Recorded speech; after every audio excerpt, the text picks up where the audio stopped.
वंदे मातरम।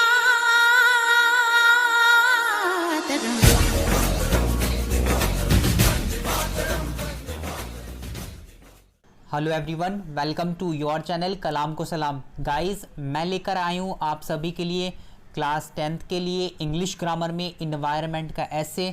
एक कमेंट आया था कि इन्वायरमेंट का ऐसे कराया जाए, तो उसी कमेंट के आंसर के लिए मैं इन्वायरमेंट का ऐसे लेकर आया हूँ। मैंने बहुत आसान भाषा में लिखने की कोशिश की है ताकि आप लोगों को अच्छे से समझ में आ जाए। वैसे तो इन्वायरमेंट पर बहुत कुछ लिखा जा सकता है, लेकिन क्लास 10th के हिसाब से हम ज़्यादा बाहर नहीं जाएंगे, लिमिटेशन में काम करेंगे। ज़्यादा बड़ा ऐसे नहीं है, जितना आपके लिए सफिशिएंट है मैं उतना ही लेकर आया हूँ आप सभी के लिए, और कोशिश करूँगा कि आप लोगों को अच्छे से समझ में भी आ जाए। चलिए बिना समय गवाए शुरू करते हैं। देखिए, आपको दिखाई दे रहा होगा। आई होप आपको मेरा लिखा हुआ, मेरी जो राइटिंग है, मेरा जो लेख है वो आपको समझ में आए। चलिए शुरू करते हैं। देखिए, आपको दिखाई दे रहा होगा पहला जो हेडिंग है इंट्रोडक्शन, इसमें हमने 4 ही हेडिंग की है। 4 हेडिंग में हमने इन्वायरमेंट को ख़त्म कर दिया है और मैंने कोशिश की है कि लैंग्वेज को बहुत ईजी बनाया जाए। देखिए, इंट्रोडक्शन आपको दिखाई दे रहा है। इंट्रोडक्शन का मतलब क्या होता है? जब आप किसी के बारे में, किसी के जीवन के बारे में बताते हो, जिसको आपने पढ़ा होगा। इंट्रोडक्शन को हिंदी में बोलते हैं प्रस्तावना, यानी कि जीवन परिचय, जीवन से संबंधित। कहने का मतलब यह है, यदि आप किसी का भी इंट्रोडक्शन बताओगे तो उसकी डेफिनेशन बताइए कि वो है क्या। डेफिनेशन यानी कि परिभाषा बताइए। तो इंट्रोडक्शन में हमने लिखा है एवरीथिंग। एवरीथिंग का मतलब क्या होता है? सब कुछ। दैट सराउंड्स, सराउंड्स का मतलब घेरता है, घेरती है। और का मतलब या। Affects, AFFECTS, affects and, affects का मतलब प्रभाव डालना, अफेक्ट्स का मतलब प्रभावित करना, प्रभाव डालना। एन ऑर्गेनिज्म, ऑर्गेनिज्म बोलते हैं आपको, मुझको, या एक शब्द ध्यान रखिए, जीव को। ऑर्गेनिज्म किसको बोलते हैं? जीव को बोलते हैं। ड्यूरिंग, ड्यूरिंग का मतलब होता है दौरान। इट्स लाइफ टाइम, इट्स इसके लाइफ टाइम का मतलब पूरी जिंदगी।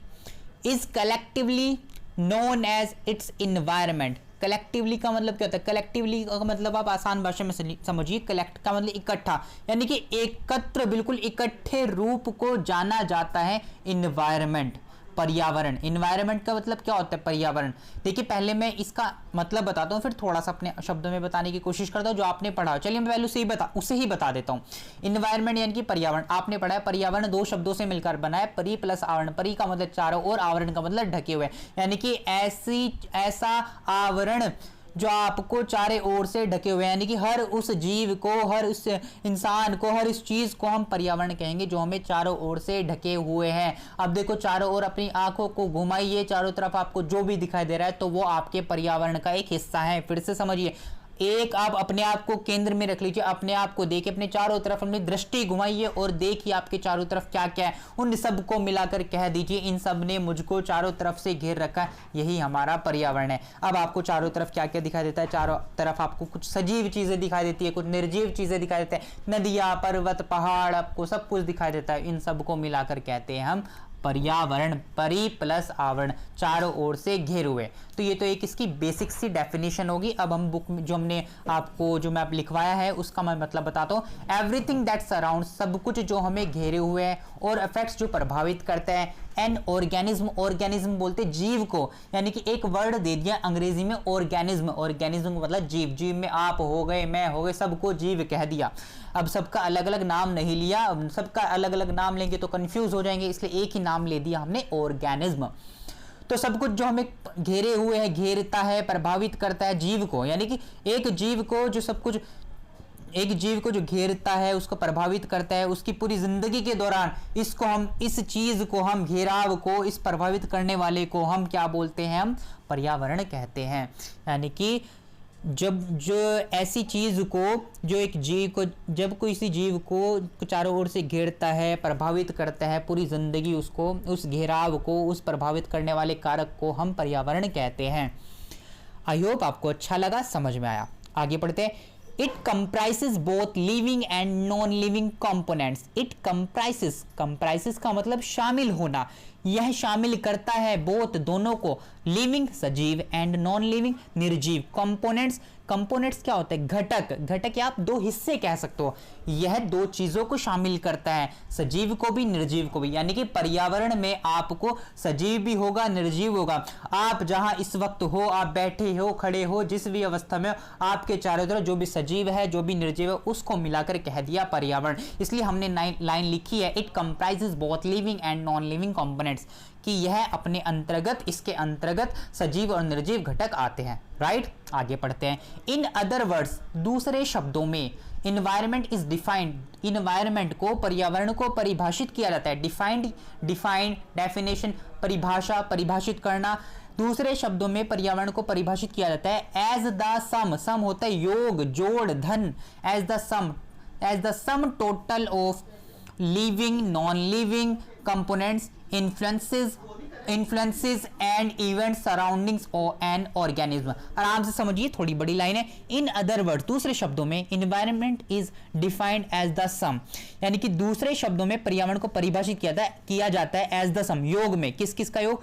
टोटल ऑफ लिविंग, यानी कि सजीवों का टोटल कर दीजिए, निर्जीवों का, नॉन लिविंग्स, निर्जीवों का टोटल कर दीजिए, कंपोनेंट्स घटकों, यानी कि सजीव घटक को ले लीजिए, निर्जीव घटक को ले लीजिए, इन्फ्लुएंसेस प्रभावों को ले लीजिए, एंड इवेंट्स घटनाओं को ले लीजिए, सराउंडिंग एंड ऑर्गेनिज्म। एक जीव के चारों ओर जो सजीव है, निर्जीव है, घटनाएं घट रही है, प्रभावित हो रहा है, उसको चारों ओर से ये सब कुछ उसके जो चारों ओर हो रहा है उनको जोड़ दीजिए, उनके टोटल को हम क्या बोलते हैं? पर्यावरण कहते हैं। इसको फिर से समझ लीजिए। In other words, environment is defined as the sum total of living non living components, influences and events surrounding an organism. दूसरे शब्दों में हम इन्वायरमेंट को, हम पर्यावरण को इस तरह परिभाषित करते हैं कि एक जीव को चारों ओर से जो सजीव घेरते हैं, निर्जीव घटक घेरते हैं, प्रभाव पड़ता है, प्रभाव होते हैं, उसके चारों ओर घटनाएं होती है, उन सब का योगफल ही पर्यावरण है। राइट, तो ये हुआ इंट्रोडक्शन। एक बार इंग्लिश में फिर से पढ़ लेते हैं। इन्वायरमेंट दैट सराउंड्स एंड और affects an organism during its life time is collectively known as its environment. It comprises both living and non-living components. In other words, environment is defined as the sum total of living, non-living components, influences and events surrounding an organism. तो ये हो गया आपका environment। अब बात, introduction माफ कीजिएगा, ये हो गया आपका इंट्रोडक्शन। अब बात करते हैं बेनिफिट्स ऑफ इन्वायरमेंट। बेनिफिट्स का मतलब होता है लाभ, क्या क्या फायदे हैं इन्वायरमेंट के, क्या क्या फायदे हैं। Environment gives us countless benefit, पर्यावरण हमें काउंटलेस, अनगिनत फायदे देता है, that we cannot repay our entire life, जिसको हम पूरी जिंदगी भी चुका नहीं सकते। रिपे का मतलब चुकाना यानी कि किसी का वापस करना, यानी कि इन्वायरमेंट ने, पर्यावरण ने हमें इतना कुछ दिया है कि हम पूरी जिंदगी भी लगा देंगे तब भी हम उसकी वापसी नहीं कर सकते, इस ऋण को नहीं चुका सकते जो हमें पर्यावरण देता है। इसलिए हमने लिखा environment gives us countless benefit, countless अनगिनत, जिसकी गिनती ना हो, countless benefit that we cannot repay our entire life, हमारी पूरी जिंदगी में हम उसका चुकाव नहीं कर सकते, चुका नहीं सकते जो इन्वायरमेंट ने, जो पर्यावरण ने हमारे लिए किया है, अनगिनत बेनिफिट है। The forest and trees filter the air, जंगल और पेड़, फिल्टर का मतलब क्या होता है? फिल्टर का मतलब समझिए, फिल्टर आप समझते हो, घर में आपके फिल्टर, पानी फिल्टर होकर छन कर आता है, फिल्टर का मतलब छानना। जंगल और पेड़ हवा को छान देते हैं and absorb harmful gases, absorb अवशोषित करना, सोख लेना, और सोख लेते हैं हार्मफुल हानिकारक गैसेस, गैसों को। यानी कि जंगल और पेड़ क्या करते हैं? हवा को छानते हैं, हवा को साफ करते हैं और हानिकारक गैसों को सोख लेते हैं। प्लांट्स प्योरीफाई वाटर, पौधे पानी को शुद्ध करते हैं, प्योरीफाई का मतलब शुद्ध करना। It gives us fertile land, यह हमें देता है, फर्टाइल का मतलब होता है उपजाऊ, फर्टाइल का मतलब उपजाऊ, यह हमें उपजाऊ जमीन देता है। And many other essential things for survival, and और मैनी बहुत, अदर दूसरी, असेंशियल आवश्यक, जरूरी, आवश्यक कह दीजिए, जरूरी कह दीजिए, थिंग्स वस्तुएं, चीजें, फॉर सर्वाइवल जीने के लिए। यानी कि जो प्लांट्स पौधे होते हैं पानी को शुद्ध करते हैं। इट गिव्स अस, इट का मतलब यहाँ पर इट इन्वायरमेंट को कहा गया है, इट गिव्स अस, यह हमें देता है फर्टाइल लैंड, यह हमें उपजाऊ। चलिए एक बार फिर से पढ़ते हैं। Environment gives us countless benefits that we cannot repay our entire life, यानी कि पर्यावरण ने हमें अनगिनत फायदे दिए हैं जिनको हम चुका नहीं सकते अपनी पूरी जिंदगी। The forest and trees filter the air and absorb harmful gases. जंगल और पेड़ हवा को छानते हैं और हानिकारक गैसों को सोख लेते हैं। प्लांट्स प्योरीफाई वाटर, पौधे वाटर को शुद्ध करते हैं, पानी को साफ करते हैं। It gives us fertile land and many other essential things for survival. और यह हमें उपजाऊ भूमि और बहुत जो दूसरी चीज़ें हैं जरूरी जीने के लिए वो प्रदान करते हैं। एक बात और दोस्तों, आई होप आपको स्पेलिंग सारी समझ में आ रही हो, मैंने अच्छे से लिखने की कोशिश की है। चलिए नेक्स्ट हेडिंग है causes of environmental degradation. Degradation का मतलब क्या होता है? पतन, किसी चीज़ में कमी आना। कॉजेज कारण, कॉजेज ऑफ इन्वायरमेंटल डिग्रेडेशन पर्यावरण में जो कमी आ रही है, पतन हो रहा है, उसके कारण क्या है? ये लिखा है हमने, human activities are the major cause of environmental degradation. देखो इन्वायरमेंटल लिखा है, इन्वायरमेंटल का मतलब है पर्यावरणीय। Human activities are the major cause of environmental degradation. Human activities, मानव की गतिविधियां, इंसान के काम ऐसे हैं, एक्टिविटी काम को बोल दीजिए आप, क्रियाकलाप, इंसानी क्रियाकलाप आर द मेजर कॉज, जो बड़ा कारण है ऑफ इन्वायरमेंटल डिग्रेडेशन। पर्यावरणीय पतन का जो मुख्य कारण है वो है मानव की गतिविधियां। मनुष्य ऐसे काम कर रहा है जिसके कारण पर्यावरण का ह्रास हो रहा है, पर्यावरण में कमी आ रही है, पर्यावरण का पतन हो रहा है।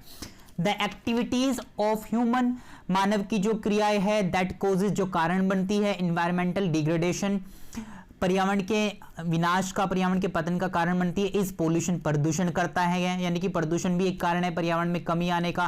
केमिकल्स, केमिकल का आपको पता है बड़ी बड़ी फैक्ट्रियां चलती है, केमिकल्स निकलते हैं, तो वह भी कहीं ना कहीं पर्यावरण को हानि पहुंचाते हैं। ओजोन डिप्लेशन, ओजोन आपको पता है, ओजोन डिप्लेशन यानी कि ओजोन का क्षरण। आप ऐसे सोचिए, सूरज से हम तक जो रोशनी आती है डायरेक्ट नहीं आती, डायरेक्ट आएगी हमारे लिए नुकसानदायक है। तो ओजोन भी हमारे और सूरज के बीच में एक छत का काम करता है, उसे तो ये जो ओजोन परत होती है वो हम सूरज की जो आने वाली हानिकारक किरणें हैं उनसे हमारी रक्षा करती है।